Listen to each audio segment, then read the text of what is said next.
We had money. It went away because my father had went out to Africa during apartheid, which was a big no-no back then. Came back, got blacklisted, had to start all over again. So we ran out. You know what I mean? We wasn't saving money. We didn't know nothing about investment. We just figured making money forever. So we had to start over. My brother's dream was always to be on stage. He didn't have a voice like my father, so the next best thing was acting. He started the dream. Then I went and picked up a script from his agent, and she saw my little nappy-headed ass with a big smile and a grin, talking about how he's like, oh, look at this little happy little. Let me send him on a couple of auditions. Dr. Corley Jr., R.I.P., man, she set me out on everything. Even my brother said I wouldn't just get black roles; it was everything, you know. And I was booking a lot when I was younger because they was expecting a white kid to walk in, and I walk in, hey, my name is Omar. You know what I mean? Should we go black? Let's go black. Look around, you know. Wild and Crazy Kids was a cattle call. It was just all ethnicities and all this shit. They didn't say we want one black, one white, one man. Nah, they were just like, let's find 3 kids that are energetic, that can read their lines and pronounce these words, got good constant energy. And I was like, shit, I'm trying to get, you know what I'm saying, trying to get somewhere stable. We've been living in hotels. You know what I mean? We finally had an apartment, and my mom was able to quit, become my full-time manager, man. The rest is history. But LA specifically, you know, I wasn't really introduced to like the streets of LA till around hanging with Mr. Cooper. You know, at the time like this, 9, 10 years old, I get into the business. I think at 11 years old, I had that movie Dad with Bill Cosby. I played a nerd. You know, that was still. I remember that. I saw that. Remember that? Yeah. So I was still just, you know, a young kid coming into his own. Then I booked Wild and Crazy Kids. Now, Wild and Crazy Kids, I with my cousins and shit. It was like low-key, lightweight, banging in Little Rock style, like you go to the high desert and all his friends can get you in the head and all this bullshit. So I said, nigga, come down here and be my driver for a while because I want to lose my life. I don't even remember how. And I'm jumping all around. But I started, you know, kind of getting introduced to street, you know, during Wild and Crazy Kids. And then by the time Hanging with Scoop came around, I think it was about the 3rd, 4th season when I got caught with my car and all that. Kind of gave people a glimpse of what I was doing, not on TV. Because it was, well, I'm not going to be out in the streets with the actors that I met. And I don't know if they can fight. You know, I know these niggas can fight. You know what I'm saying? Those are the type of niggas that I kind of grew up with. And, but it was interesting being out here in LA because, no, you know, it wasn't a shock to see a celebrity or an actor. We didn't think celebrity. It was normal to us. It didn't become a lot until I went out of town. Now, when I travel and people ain't used to seeing them, oh, you know who you are? You the nigga from Wooty but you that boy from that blah, blah, blah, that type of shit. And it was always respect. But after Baby Boy, it was a little different because, again, because I grew up, even my father was famous, my brother was coming into his fame, and I'm doing TV shows. Man, it was still just a job. So I felt like a regular. So when I go out, people start staring at me. I'm like, what is looking at? Like, I would have to remind myself, you an actor, that's my. It's go time. What's up? Hey, you on it?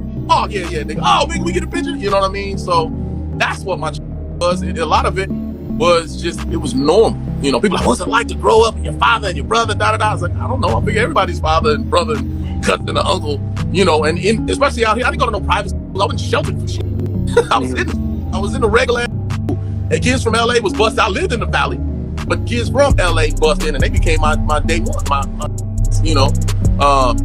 And it's kind of funny too, because we was lightweight. Damn, this liquor kicking in fast. We was lightweight. And I say lightweight because we formed cliques. We had kids from LA and most of them was playing sports. And we had from the Valley that was real street. But they were like, yo, we gonna go body, no face. Like, it was kind of weird. I was like, why? Like, you weren't like, oh, because you acting on your face. It's just kind of what we did. I don't know. It's kind of crazy. And then later it would turn into regular phase and so forth. So I don't know why we went straight to the street. He got a red hat on and I'm just feeling like we're gangbanging.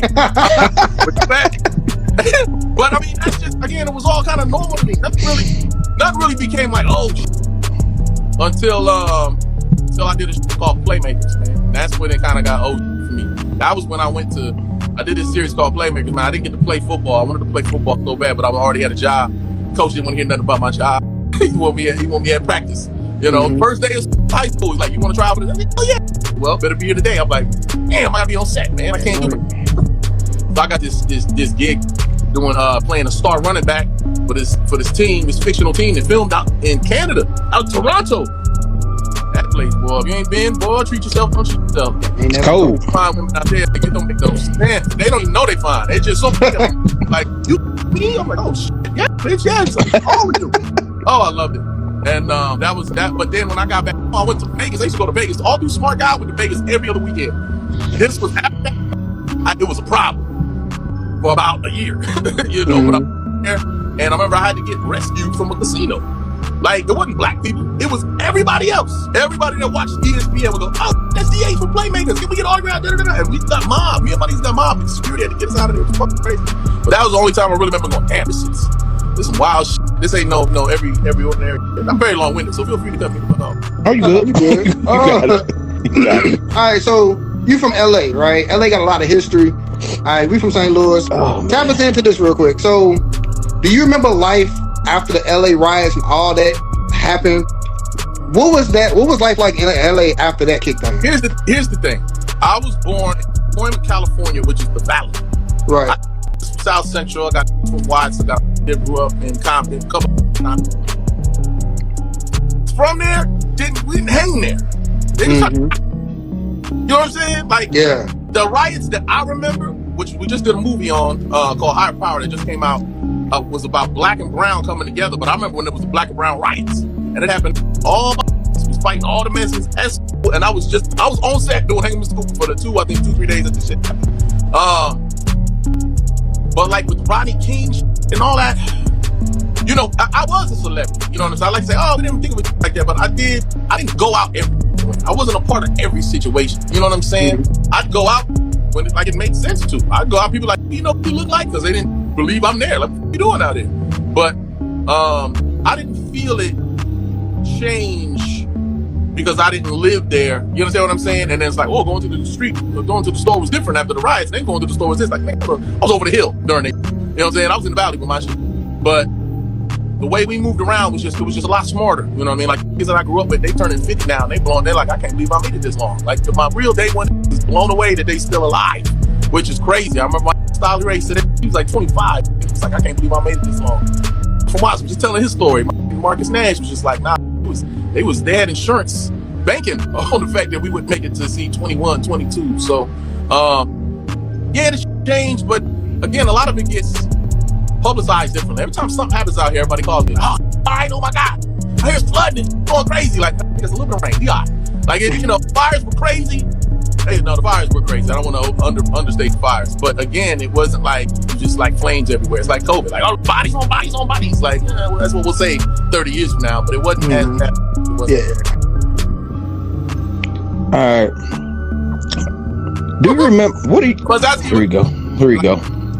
Do you remember, what are some of your best memories from Wild and Crazy Kids? The thing about Wild and Crazy Kids, man, it's a lot of work. That was back in the day when, if you do a series, you do 25 episodes, you know, but it was, so there goes my summer. It was work, do something, and then I go back to being a regular motherfucker as far as I'm concerned, you know what I mean?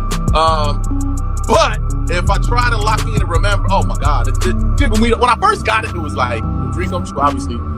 And like our first episode was at Raging Waters. It was like the theme park, the water park out here. We closed it down and then invented games to do this shit. Like, as a kid, definitely the funnest shit.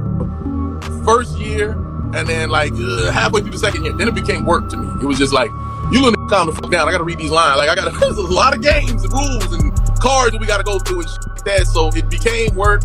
But you know, meeting like Arnold Schwarzenegger and shit like that, and you know, and being very cognizant that I was the only black kid, brown kid. You know what I mean? Like, we'd have other kids that are black and whatnot. It was fun. And I'd be like, yeah, this, you know, I'd see them looking like,